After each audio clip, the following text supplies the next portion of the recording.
Hello, friends, and welcome back to Stories About Entitled People. Today's story is about a small contracting business that offered a free estimate and ended up getting dragged into a lawsuit they never agreed to be part of, thanks to a subpoena, a surgery recovery, and a client who seriously overplayed her hand. But before we begin, best way to support our channel is to leave comments, like, and subscribe with a turned-on bell so you don't miss the new video every single day. Here we go. Client thought she could commandeer our small business for her frivolous lawsuit. Karma was waiting. My husband and I own and operate a small contracting business, drainage work, etc. Our estimates are always free. We don't have employees and do all the work ourselves. This is all information we give prospective customers when they call us. Early this spring, a woman called us who'd been referred to us by an acquaintance of ours. She was having some drainage issues that she thought was caused by a neighbor installing a concrete parking area. We told her we'd be happy to come take a look and give her an estimate. We showed up, spent a lot of time walking around, measuring, planning, etc. All the while, she was railing on her neighbor and talking nonstop about the lawsuit she'd filed against him. She told us her attorney had advised her to get some written quotes on how much it would cost to solve her drainage problems. Fine, we always provide written quotes on our letterhead. Of note, I was limping heavily, having recently broken some bones in my foot. I mentioned needing to sit soon because of it, and she asked some questions about it. I told her I was scheduled for surgery on X date to have things fixed. I sent her the quote the next day. Over the next few days, she sent several "how much would this be" emails for things that bordered on crazy. Even though it took me a lot of time and figuring for these extras, I happily obliged, as I always do. Fast forward 2 months. It was 3 days after my surgery, and we hadn't heard any more from her since the initial quote. We got a notification in the mail that my husband needs to come to the post office and pick up a restricted letter from an attorney. He had to take time out from doing absolutely everything around the house and in our business. I was completely non-weight-bearing, to go pick the letter up. It was a subpoena and a check for $35. Rather than call and ask us if we would testify about the drainage problems, she had her attorney subpoena us to be in court for 2 days. The $35 was state-mandated minimum compensation for 2 days in court plus mileage. I was in pain, and I was in no mood. I called her and, as politely as I could, asked WTF. She said she didn't know her attorney was going to subpoena us. I told her we would effectively have to close our business for 2 days to honor the subpoena. She had subpoenaed the wrong person anyway, since it was me who puts the estimates together, and I couldn't sit in court even if I wanted to because I had to keep my foot elevated and couldn't even drive since it was my right foot. She said I'd have to talk to her attorney. So I left a voicemail for the attorney and sent an email explaining the situation. After a few days of not hearing from the attorney, I called the formerly potential client back and told her she needed to intervene.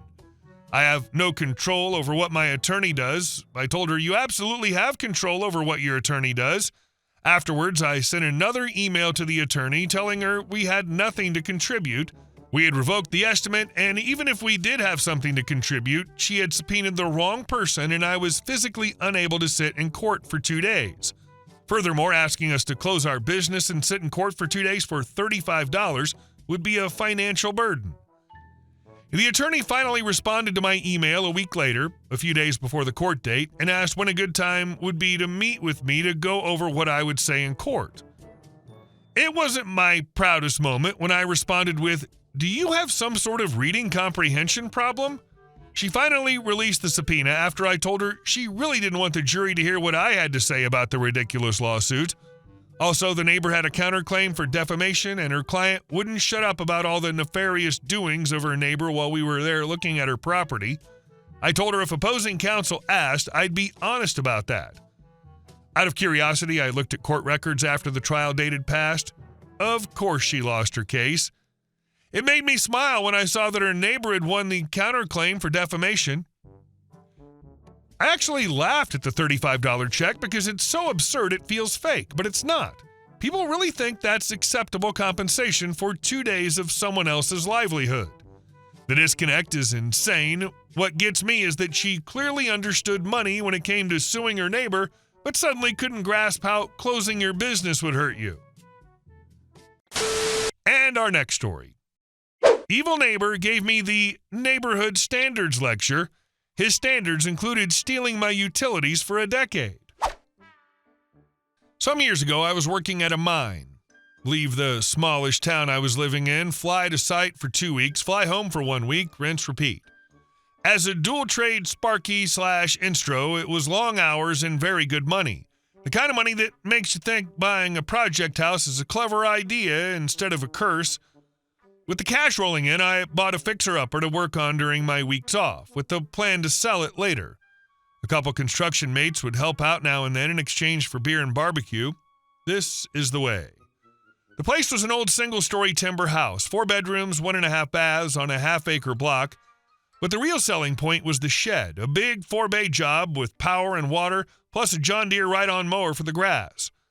I'm not a lawn person. Grass is just something that keeps coming back no matter how often you threaten it. It was an estate sale. The previous owners had been there over 25 years. The house needed paint, modernizing, and general attention, but it was solid and in a quiet, established neighborhood where every block was the same size. On the very first day, before I'd been there an hour, I got a neighbor visit. There are 2 kinds of neighbors who show up that fast: the welcome, here's a casserole type, and the we need to establish dominance immediately type. I got the second. Bill and Jenny came over. Bill was a retired barrister, Jenny a retired surgeon. Bill gave me the full quiet neighborhood speech, complete with noise laws, expectations, and a lecture on how everyone around here takes pride in their gardens. I was polite, explained I was FIFO, didn't party, and would only be doing renovation work during normal hours. They were not impressed. Bill wandered off with the air of a man who had just discovered a raccoon moving into his pantry. That evening, the neighbors on the other side came over with beers and pizza, Dave and Beck. Dave was a high school principal, Beck a nurse. They asked how it went with Bill and Jenny, had a laugh, and warned me Bill liked giving unsolicited gardening advice. Over the next few weeks, I noticed Bill's place was less garden and more botanical exhibition, gazebo, pool, pond, rare plants, the works. Everything automated, everything pristine. After settling in, I started planning renovations. The title documents included old plans for a large wraparound deck off the back and side, a big, beautiful deck. I decided immediately that this deck would exist and had my people check whether the approvals could be updated. Life settled into a routine: fly out, fly home, sleep, work on the house, repeat. Around month 5, I got my first full utility bill. I keep a notebook with meter readings, old habit, useful for spotting leaks or faults. I compared the readings from move-in to now. Something didn't line up. That same week, I decided to replace the electrical switchboards in the house and the shed. When I isolated the power and started testing, the shed circuit behaved strangely. It tested like something was still drawing load even though nothing was connected.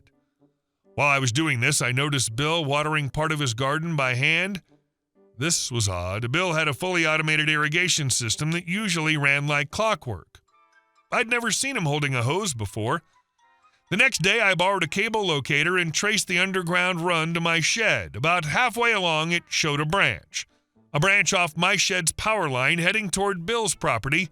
The water line told the same story. The branch lined up perfectly with Bill's pool hut, the structure that housed his pool pump and irrigation controls. I said nothing. Instead, I installed cameras. One covered my meter area, another covered my shed, which also happened to catch Bill's pool hut. Perfectly legal angles. I also installed a small sub-meter on the shed circuit. Before flying back to site, I turned the shed power circuit off and shut the main water valve. I recorded the readings and left. 2 weeks later, I came home. Both were on. The sub-meter showed usage. The water meter showed usage. I checked the cameras. There was Bill the day after I left, poking around his pool hut, then walking over to my meters, turning everything back on, and heading home. I didn't confront him yet. Instead, next time I saw him in the garden, I casually asked if he'd seen anyone messing with the meters. He denied it. I made sure the conversation was caught on camera. Before my next swing, I turned everything off again, added dated out-of-service tags, photographed them, recorded readings, and left. When I came back, the tags were gone, power and water were on. At this point, Bill wasn't just borrowing, he was confident. I asked again, he denied again. All right. I checked public records. His pool and my shed were installed around the same time, about 10 years earlier, meaning this arrangement likely predated me. I documented everything: camera footage, meter logs, tracer paths, boundary measurements. Then I dug. I exposed the underground lines, clearly showing the branch off my services crossing into his property. With a plumber mate and an electrician mate present, I disconnected and capped the branch water line and removed the electrical feed. Everything on my side was sealed properly. When I reached the branch point, I knocked on Bill's door.